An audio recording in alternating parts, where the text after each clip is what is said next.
¿Cómo están, chicos? Estamos en la semana número 19, ¿sí? Quien les habla es el profesor Julián Alaña Mendoza del CEBA Politécnico Nacional del Callao. En esta oportunidad, nuestra sesión de hoy, sesión 19, reflexionamos sobre nuestra diversidad lingüística en la costa, sierra y selva, ¿sí? Para ello, ¿sí?, vamos a ver el siguiente enlace de video y centrarnos en el tema que nos corresponde hoy día.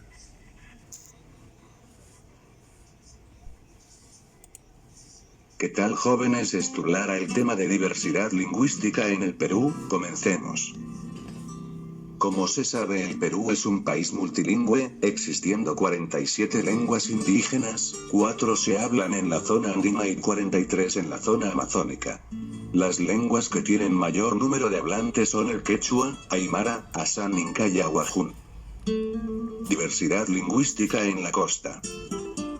A la llegada de los españoles al Perú, predominaban dos lenguas: el Kingman o Chinú y el Muchic o Mochica.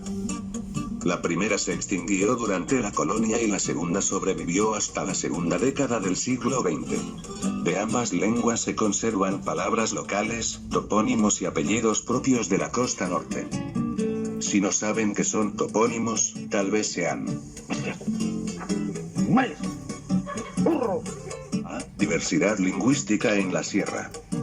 La diversidad lingüística en la región andina del Perú, representada principalmente por el quechua y el aymara, que son las dos lenguas originarias más extendidas de América del Sur. Actualmente el quechua es hablado por alrededor de 3 millones de peruanos en todas las regiones de la sierra, aunque con mayor presencia en la sierra sur y centro. En las regiones de Huancavelica, Cusco, Puno, Apurímac, Ayacucho y Junín. El aymara, que pertenece a la familia lingüística Anu, se habla principalmente en las zonas circundantes al lago Titicaca, en la región Puno. Esta lengua también se habla en Bolivia, y eso facilita las relaciones entre peruanos y bolivianos en esta zona de frontera.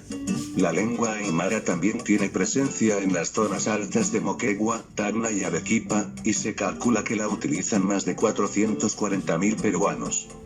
Diversidad lingüística en la Amazonía.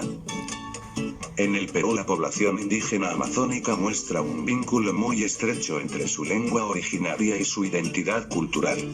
Por ello, cuando se habla de una lengua amazónica, por lo general esta se encuentra asociada a una familia etnolingüística, pueblo indígena o grupo étnico. Los asánincas, de la familia arawak, son el grupo indígena amazónico más extenso, con aproximadamente 89.000 miembros. También son numerosos los aguajuns, jíbaro, con aproximadamente 55.000 miembros, los shipibo-conibos, pano, los campo pillapis o chayahuita, cahuapana, y los quichuas de los ríos Napo, Pastaza y Tigre, quechua, con alrededor de 20.000 miembros cada uno. Muy bien, después de ver el video sobre la variedad lingüística de nuestra patria, ¿sí?, la actividad que vamos a hacer en lo siguiente, después de ver esta imagen también, ¿sí?, esta figura, vamos a contestar por qué el Perú es un país multilingüe y cuántas lenguas indígenas existen. Este video pues nos permite ver a ciencia cierta las distribuciones de las lenguas e idiomas en todo nuestro país. A continuación vamos a seguir con nuestra sesión de hoy día, ¿sí? Y tenemos esta imagen hablando de la lengua indígena, ¿sí? Se transmite pues una imagen bastante colorida, bastante llamativa, interesante. A esta imagen, al observar, pues el alumno tendrá que responder cuál es el título de esta imagen, y acá lo tenemos, ¿sí? El título, cuántas lenguas se hablan en el Perú, y también la información inmediata lo tenemos, y cuál es el tema de la infografía. Y el tema pues sería las lenguas indígenas en el Perú. Esto, jóvenes, señoritas, nos va a permitir, ¿sí?, a trabajar el tema de hoy día, que es la infografía. La infografía pues es una representación visual, ¿sí?, sobre un determinado tema, pero para ello también Les vamos a pasar el siguiente enlace para tener un poquito más de conocimiento que es una infografía. ¿Qué es una infografía? Una infografía es una representación visual donde imágenes, símbolos y gráficos explican de manera sencilla la información, haciendo más fácil y efectiva su transmisión. Las infografías son muy útiles y esenciales para representar la información que a veces con un texto solamente no se puede entender. Brindan la facilidad que al verlas y detallarlas se puede entender la información, por más complicada que sea, haciendo que sea fácil de asimilar y recordar. Además, contiene diferentes elementos que permiten otorgar mayor variedad y agilidad, ya sean combinados con textos e imágenes para la comprensión de lo que se está informando. Existen numerosas herramientas, aplicaciones y páginas web para diseñar infografías. Lo único que debes hacer es dejar volar tu imaginación y así presentar la información que desees de una manera más sencilla. Después de haber apreciado el enlace sobre la infografía, como se escuchó, que la infografía es una representación visual, ¿sí?, que podemos tratar de un determinado tema o texto, ¿no? Y esto lo vamos a poner en esta imagen llamada infografía. Aquí tenemos ya el resumen de qué es una infografía. Es un diseño gráfico en el que se combina textos y elementos visuales con el fin de comunicar una información precisa con variadas temáticas. Quiere decir que puede tratar sobre ciencias, deportes, cultura, literatura, política, sociales, economías, estadísticas, etcétera, etcétera. Ahora, ¿cuál es la característica principal de una infografía? Que favorece la comprensión, ¿no? ¿Por qué? Porque los textos y las imágenes nos ayudan a tener mayor comprensión de la información que se transmite. Permite que materias complicadas puedan ser comprendidas de manera rápida y entretenida, ¿sí? Y finalmente, estas infografías deben ser sencillos, completos, bien diseñados y adecuados a la información que se presenta. Muchas infografías, pues jóvenes, los vamos a encontrar por ejemplo, en una posta médica, en la comisaría, en el mercado, en diferentes sitios podemos encontrar. Ahora, por ejemplo, tenemos una infografía, un modelo de infografía, tenemos acá, por ejemplo, sobre el COVID, ¿sí? Estos son infografías muy llamativas, muy coloridas son, ¿no? Como ustedes están apreciando.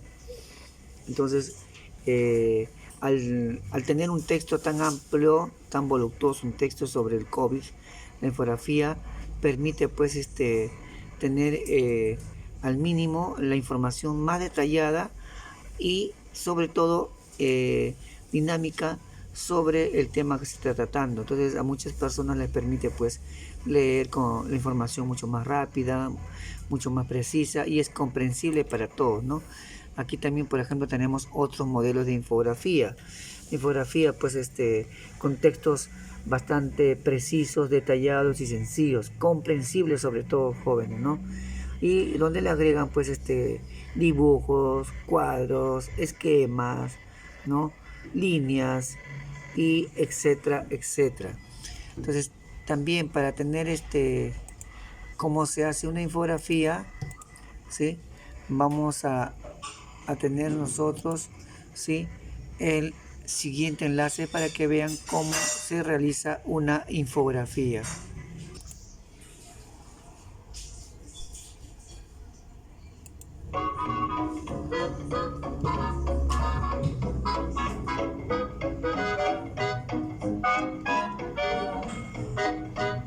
Hola, soy Lucas. En este video van a aprender cómo hacer una infografía. Utilizaré los materiales principalmente que es el lapicero rojo común y también un lapicero negro. Voy a proseguir con el procedimiento. Bueno, en primer lugar empecé a utilizar un lapicero negro para darle un buen toque a nuestra hoja, ya que este de acá es mi color favorito. Luego de haber escrito todo, recorté la silueta de lo que era el Perú, o lo que es, mejor dicho, y luego empecé a escribir todo lo que era relacionado con la violencia que hay en el Perú, para hacer también un gráfico estadístico. Estos gráficos estadísticos me gustaron mucho y agregaron mucha más viveza a todo mi mi proyecto. Este proyecto ya lo tengo que presentar en un desarrollo personal y ojalá que le guste a la profesora. Luego lo pegué con silicona, este pequeño gráfico, e hice otro más aparte. Borré todo lo que era lápiz porque a mí no me gusta nada el lápiz. Luego hice otro más, luego hice otro gráfico demostrando lo que hay en violencia familiar en el Perú. Hice distintas anotaciones. Bueno, luego recorté y pegué bien. Y escribí distintas anotaciones que hay y terminé de subrayar todo lo que es violencia familiar. Bueno, en primer lugar, en uno de nuestros principales tips es que utilice distintos colores y que estén más o menos en la misma gama.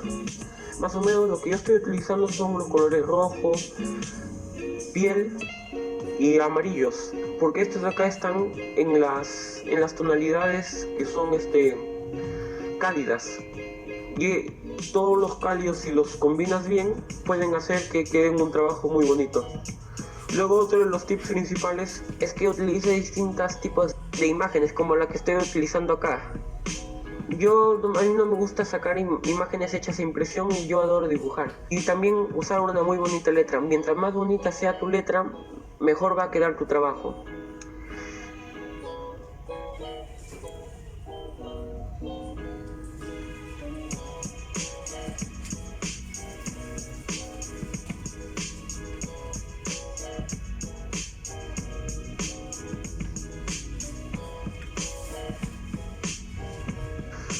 Sí, bueno, y finalmente empecé a hacer el trabajo que es el lettering, pero como lamentablemente no tengo plumones para lettering, utilicé plumones comunes que se encuentran en cualquier librería e hice el falso lettering, que es rellenando nomás los costados de la derecha. Finalmente medí todo y empecé a darle los retoques finales, dándole un poco de sombreado para que le dé más realce. Finalmente medí y recorté para que quede todo finalmente. Bueno, luego de todo esto de acá, lo tanteé y recorté. Bueno, acá vas a ver cómo quedó todo en mi trabajo. Y os traigo un ejemplo de infografía en el que nos explican, bueno, pues una guía para pasar este coronavirus en casa. Como veis, bueno, pues encontramos un mapa de una distribución de una casa y las flechas con, bueno, pues los diferentes consejos que tenemos que seguir para tener la casa bien desinfectada. Una vez explicado qué es, empezamos con 5 consejos sencillos para hacer tu infografía. El primer paso, el más sencillo, aunque a veces no lo sea, es elegir el tema. Es decir, ¿de qué va a tratar mi infografía? Lo que tenemos que hacer, bueno, pues es pensar qué quiero contar y qué quiero explicar. Desde el ejemplo del coronavirus, cómo mantener las medidas higiénicas, a, por ejemplo, hablar también de fútbol. Por ejemplo, el pichichi de la liga, es decir, hacer una infografía sobre el mejor jugador de la liga o de vuestro equipo favorito. Es hacer una búsqueda de información eficaz. ¿Esto qué quiere decir? Bueno, pues que no puedo hablar de un tema a lo loco, sino que lo que tengo que hacer es buscar información y que los datos que yo voy a dar sobre el tema que yo quiera sean fiables. Para ello nos lleva, bueno, pues a una segunda pista, que es buscar en información, en fuentes de información fiables, es decir, en páginas que sean reconocidas, ya sea por una institución, por el gobierno o un medio de comunicación, bueno, pues como todos conocemos. El paso a seguir es la organización de las ideas. Una vez que he buscado en internet toda la información, el siguiente paso que tengo que hacer es organizarla. Puedo hacer un esquema mental o un esquema dibujado en sucio, donde voy a organizar primero mi tema principal, es decir, la idea de la que voy a hablar, y luego lo voy a dividir en subtemas según la importancia que le quiero dar. Si seguimos el ejemplo del coronavirus, podemos hablar primero de el número de personas afectadas por esta enfermedad, por el coronavirus, y luego puedo hablar de diferentes subtemas. Por ejemplo, puedo hablar de infectados según sexo, infectados según la edad o por comunidades autónomas. El boceto. Es el momento de la creatividad, de coger un folio, una libreta sucia y empezar, bueno, pues a distribuir para saber en qué lado de la página de mi infografía voy a colocar cada parte. Lo primero, el título o titular de la infografía, de qué va. Puede ser también de manera creativa. Y luego ya voy a ir incluyendo los mapas, los gráficos o todo aquello que quiera, acompañado de su texto que me va a explicar y que me va a profundizar en esa información. Aquí tenéis otro ejemplo de cómo prevenir el coronavirus, con iconos en donde nos muestran cómo lavarnos las manos, cómo sonarnos, cómo utilizar las mascarillas o qué hacer si tenemos fiebre. En este caso, nos explican fácilmente cómo es el mundo del fútbol, desde los jugadores a las amonestaciones, el tiempo de juego o las diferentes cosas. El quinto y último paso es el diseño ya de nuestra infografía. Para ello lo que tenemos que hacer es, sobre todo, ser creativos. Debemos de ser imaginativos, no vale copiar en internet.